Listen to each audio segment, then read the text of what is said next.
this. All right. Another Baker's Dozen, a roundup of notable music and music related releases from 2021. As usual, there were more than enough releases to cover this year.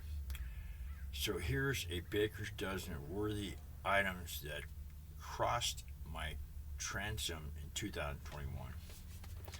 It was a good year for Laura Nyro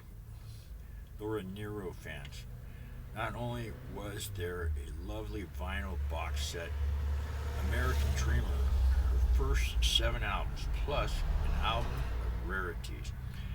There were 2 other releases that neatly bookend her career. Go Find the Moon, the audition tape, Omnivore Recordings, is a previously unreleased recording from 1966. Nyro playing her songs for producers Artie Mogul and Milt Oken. It's highly entertaining in retrospect after listening to a stunning performance of And When I Die. Nyro asked if she knows other people's songs, like Moon River, do. Well, yeah, but why spend time listening to that when you can hear the likes of Lazy Susan and In and Out, Tree of Ages? Laura Nyro live in Japan, Omnivore Recordings. Jumps forward 28 years, drawing on 3 performances in Asia in a recording that wasn't previously released in the USA. Supremely confident, Nyro is accompanied by nothing more than her piano and her backing singers, and the set ranges from her influences dedicated to the One I Love, her best known number, Wedding Bell Blues, and more recent songs, Light a Flame, the Animal Rights song, a supreme talent who continues to inspire. There's a great new series of live releases spotlighting legendary performances at the Montreux Jazz Festival after kicking off with Nina Simone and Etta James. Next up were Marianne Faithfull, the Montreux Years, and Muddy Waters. The Montreux Years, both Montreux Jazz Festival, their composite performances drawn from different shows over the years. Faithfull's from 1995 to 2009, Waters from 72 to 74. Faithfull's album features a healthy number of tracks from her classic album Broken English, including a powerfully raging Why'd Ya Do It, a charming dip into the past, Come Stay With Me. I can't understand why we didn't do it before, she says, and more recent material like Song for Nico.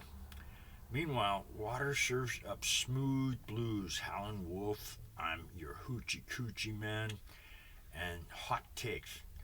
Got my mojo working, can't get no grindin', what's the matter with the meal? Look for more goodies from this historic archive. Hope you Hendrix fans managed to get your hands on Jimi Hendrix Experience, Paris 67, Dagger Records. This past record store day, it's the first time the October 9th, 1967 show at the Olympia has been released in its entirety. The 2003 CD, The Jimi Hendrix Experience, Paris 67, San Francisco 68, is missing Catfish Blues, and it's a scorcher. If you missed it, It can now be found on eBay at press time, prices ranging from $21.99 to $79.91 on red or blue vinyl. We love Elvis. Righteous Records is a fantastically fun collection of tribute songs about one Elvis Aaron, or is it Aaron Presley? There's Janice Martin's My Boy Elvis, likely the first Elvis tribute song. Chubby Checker imitating Elvis in The Class. Elvis's future producer Felton Jarvis delivering the heartfelt recitation Don't Knock Elvis songs about his army hitch, Uncle Sam's Call, Dear 533-10761, and plenty more. And speaking of the King, I managed to get my hands on an autographed copy of Unlocked Memoirs of Elvis' First Girlfriend, self-published, DLE Enterprises, by Dixie Locke Emmons. Dixie began dating Elvis in 1953, and this short book offers a sweet collection of the last innocent and carefree days in Elvis' life. Before his career took off, it was a career which led to their breakup through Dixie. Though Dixie is circumspect about specifics, simply not noting we truly cared for each other, but we're now realizing his time was not his own, and it most certainly was not. Continuing on 34. Was not mine. Dixie later married Bobby Emmons, who played keyboards during Elvis's 1969 sessions at American Sound Studio when he recorded Suspicious Minds and In the Ghetto. Wow, cool. There it is. Looks like that. That's the album cover. It's freaking incredible right here now. It's the 30th anniversary of the Great Pacific Northwest rock explosion, which saw the release of breakthrough albums by Nirvana, Pearl Jam, Soundgarden, and Mudhoney. So what better time to revisit Mudhoney's classic Every Good Boy Deserves Fudge, reissued by Sub Pop in an expanded edition that features an entire disc of bonus stuff, including non-album tracks and demos, plus colored vinyl if you were quick enough off the mark. Off the mark. Gosh, good man. It's the sound of Northwest rock, R-A-W-K, in all its primal glory. Yes, the electric prunes will always be best remembered for I had too much to dream last night. Very good. You're sleeping. Good. But there's much more to discover about the legendary Psychedelic Collective, and Grapefruit Records makes that easy with Then Came the Dawn. The complete recordings, 1966 through 1969. This 6-CD extravaganza features all the band's albums from that period, with the first 3 presented in both stereo and luscious mono.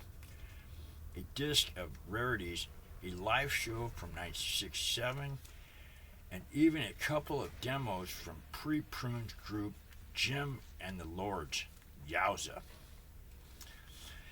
In 1965, John Coltrane was doing a week-long residency at Seattle club The Penthouse. One evening featured a rare rendition of his 4-part suite, A Love Supreme, in its entirety, over twice as long as the original studio version. Happily for posterity, musician educator Joe Brazil was in the audience and recorded the piece, on 2 microphones connected to an Ampex reel-to-reel machine, then kept the tape safe in his archive. The sublime performance has finally been released as a Love Supreme live in Seattle, Impulse Records, UME. Lucky us. Bonus points for the excellent liner notes by Ashley Kahn. There are those that might purchase Real Gone Music's soundtrack reissues of Mad Doctor of Blood Island and Dracula vs. Frankenstein, solely for their exploitive covers, which is perfectly understandable, but take that colored vinyl out of its sleeve and give it a spin. So much over-the-top musical drama is enticing. And now your baker's dozen bonus. Charles Rosenay is well known for his involvement of Beatles Enterprises, publisher of Beatles Fanzine Good Day Sunshine, promoter of Beatles conventions, leader of Beatles tours, but he's also a horror aficionado and has just released the book of top 10 horror list, Bear Manor Media. And amongst the notables who've served up lists, you'll find a number of music personalities, including Mickey Dolenz, John Sebastian, Jane Wiedlin, and Gloria Gaynor, who picks Invasion of the Body Snatchers, 1956 version, plus more than a few Beatles connections like Pete Best and John Lennon's half-sister Julia Baird. A fun browse for those long chilly nights, featuring plenty of reading and viewing suggestions. More info at bookoftop10horrorlist.com. And here's to a new year of exciting new releases. Wowie zowie. There's all that. Pretty goddamn cool. Again, on the record collection, man, gee whiz, there he is, our favorite.